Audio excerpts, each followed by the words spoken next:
તો અમદાવાદમાં ગુજરાત યુનિવર્સિટીમાં હંગામો કરવા બદલ 2 આરોપીઓની હાલ અટકાયત કરવામાં આવી છે। આ ખૂબ જ મોટા સમાચાર છે, જ્યાં હિતેશ મેવાડા અને ભરત પટેલ નામના 2 શખ્સોની અટકાયત કરવામાં આવી છે। બંને વીએચપી સાથે સંકળાયેલા હોવાની પ્રાથમિક માહિતી છે।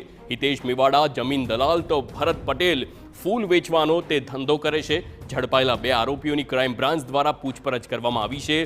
અન્ય આરોપીઓ કોણ હતા તે અંગે પણ પૂછપરછ હાલ કરવામાં આવી રહી છે।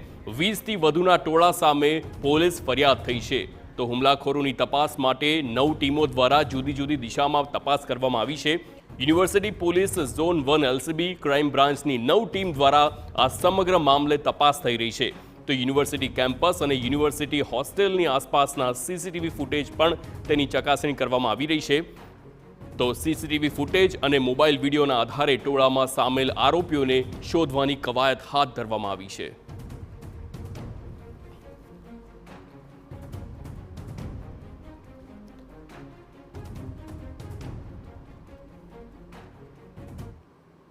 તો આ સમગ્ર મામલે અમારી સાથે વાત કરવા સંવાદદાતા યુનુસ ગાઝી જોડાઈ ગયા છે। યુનુસ, જણાવશો હાલ 2 લોકોની અટકાયત કરવામાં આવી છે, બંને વીએચપી સાથે જોડાયેલા છે।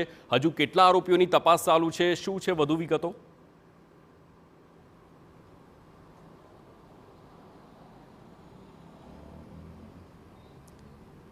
યુનિવર્સિટી કેમ્પસમાં જે હંગામો થયો તે મામલે યુનિવર્સિટી પોલીસ મથકે ફરિયાદ નોંધવામાં આવી હતી અને સ્થાનિક પોલીસ ઉપરાંત ક્રાઇમ બ્રાન્ચ સહિતની કુલ 9 અલગ અલગ ટીમો અલગ અલગ દિશામાં તપાસ કરી રહી હતી। ગઈકાલે હંગામો થતાની સાથે જ ઘટનાસ્થળે પહોંચી તેના દ્વારા તપાસ શરૂ કરવામાં આવી હતી અને ત્યારબાદ જે પ્રાથમિક વિગતો મળી હતી તે ચહેરાનું વર્ણન મળ્યું હતું તે અને જે સીસીટીવી ફૂટેજ મળ્યા હતા તથા જે વાહનોના નંબરો હતા તેના આધારે તપાસ શરૂ કરવામાં આવી હતી અને તેના આધારે 7 આરોપીઓની ઓળખ થઈ છે કે જેઓ કાલે હંગામો કરવા માટે જવાબદાર માનવામાં આવે છે।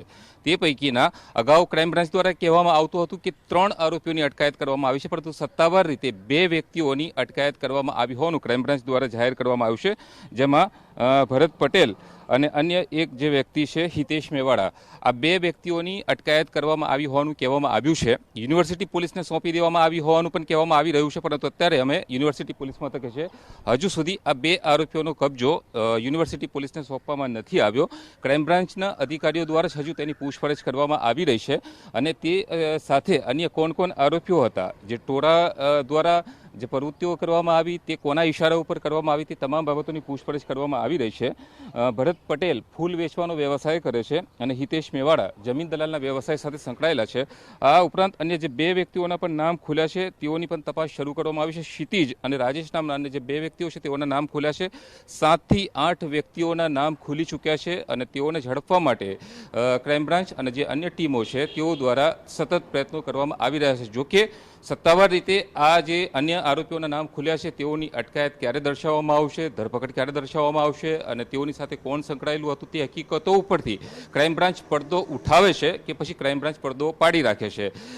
જે રીતના ગૃહ મંત્રાલય દ્વારા સમગ્ર મામલાને ગંભીરતાથી લેવામાં આવ્યો હતો અને દિલ્હી સુધી તેના પડઘા પડ્યા છે, આંતરરાષ્ટ્રીય ક્ષેત્રે પણ તેના પડઘા પડ્યા છે અને તેને કારણે અમદાવાદ શહેર પોલીસ જ્ઞાનેન્દ્રસિંહ મલિક સહિતના સિનિયર અધિકારીઓ સાથે એક તાકીદની બેઠક ગૃહમંત્રી હર્ષ સંઘવી દ્વારા કરવામાં આવી હતી અને કોઈપણ ભોગે તમામ આરોપીઓને વહેલી તકે ઝડપી પાડવા માટે આદેશ આપવામાં આવ્યા હતા। કાગળ પર કાર્યવાહી કરવા માટે ક્રાઇમ બ્રાન્ચ દ્વારા માત્ર 2 આરોપીઓની અટકાયત જાહેર કરવામાં આવી છે।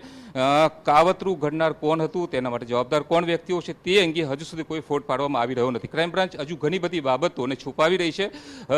એ અંદાજો નથી આવી રહ્યો કે કેમ ક્રાઇમ બ્રાન્ચ સમગ્ર બાબતો ઉપર પડદો પાડી રહી છે, કારણ કે જે 2 આરોપીઓની અટકાયત અંગે જે સત્તાવાર રીતે પ્રેસ કોન્ફરન્સ કરવામાં આવશે તેવું કહેવામાં આવ્યું હતું, પરંતુ ઇન્ચાર્જ ડીસીપી ઝોન 1ના જે ઇન્ચાર્જ ડીસીપી છે ઝોન 7 તરુણ દુગ્ગલ તેઓ દ્વારા પ્રેસ કોન્ફરન્સ કરવામાં આવશે તે ઉચ્ચ અધિકારીઓ દ્વારા પણ કહેવામાં આવ્યું હતું, પરંતુ માત્ર મોબાઈલ ઉપર વોટ્સઅપ ઉપર આરોપીઓના ફોટો અને વિડીયો જારી કરી દેવામાં આવ્યા છે અને મોબાઈલ પર એક તેઓની બાઇટ મોકલી દેવામાં આવેલી છે। મીડિયા તેઓને કોઈ સવાલ ન પૂછે તે માટે આ પ્રકારે ક્રાઇમ બ્રાન્ચના જે વોટ્સએપ ગ્રુપ છે, મીડિયા ગ્રુપ છે, તેની અંદર માહિતી જારી કરી દેવામાં આવેલી છે। મીડિયાના ઘણા બધા પ્રશ્નો છે કે આ 2 વ્યક્તિઓ કોણ છે, શું કરતા હતા અને તેઓની સાથે સંકળાયેલ વ્યક્તિ કોણ હતી। આ 2 વ્યક્તિઓ સામાન્ય છે, મુખ્ય કાવતરાખોરો અથવા તો મુખ્ય હુમલાખોરો કોણ છે તેના માટે હજુ સુધી ક્રાઇમ બ્રાન્ચ દ્વારા ફોડ પાડવામાં નથી આવી રહ્યો. ક્યાં શું રંધાઈ રહ્યું છે, ઉચ્ચ સ્તરથી જરૂરથી ગંભીરતાથી આ મુદ્દાને લેવામાં આવ્યો છે અને કડક કાર્યવાહી માટે કહેવામાં આવ્યું છે, પરંતુ અમદાવાદ ક્રાઇમ બ્રાન્ચ સમગ્ર મામલાને રફે દફે કરવાના મૂડમાં હોય તેવું હાલ તો લાગી રહ્યું છે. જોવાનું હવે એ છે કે અન્ય આરોપીઓની અટકાયત કે ધરપકડ ક્યારે દર્શાવવામાં આવે છે.